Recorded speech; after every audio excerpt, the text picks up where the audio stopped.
झारखंड में 2 सीटों पर उपचुनाव है और दोनों खेमों की तरफ से बयानबाजी ने सियासी फिजा की तपिश बढ़ा दी है। हर दिन जुबानी वार और पलटवार हो रहे हैं और इस बीच कई बार ये टीका टिप्पणी व्यक्तिगत भी हो जा रही है।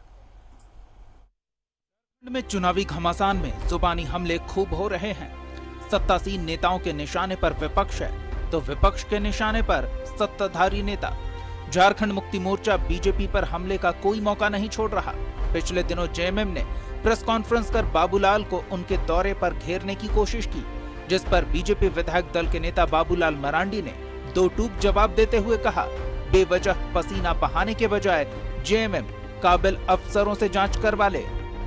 ना भाषण देने की क्या जरूरत है, इसका बता देना चाहिए कि अमुक तारीख को यहाँ गए थे, अमुक तरह से झारखंड में भी यहाँ दौरा करते हैं या झारखंड से बाहर भी दौरा करते हैं देश में, तो हम लोग सरकारी प्रोग्राम बना करके भेज देते हैं। और बाहर जाते हैं तो देश से बाहर तो वीज़ा बनता है और वीज़ा में भी जब कंट्री पहुँचते हैं तो कहाँ रहना है पहले ही गवर्नमेंट उसका पूरे रिकॉर्ड ले लेता है सब कुछ।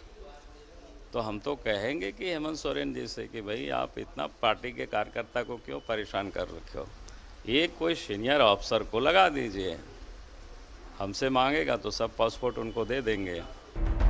बाबूलाल मरांडी ने कहा कि उन्होंने अपने सियासी सफर में दुनिया के कई देशों की यात्रा की, जहां भी जाते हैं उसका ब्यौरा सरकारी फाइलों में दर्ज है। ऐसे में थाईलैंड पर इतना बवाल क्यों है?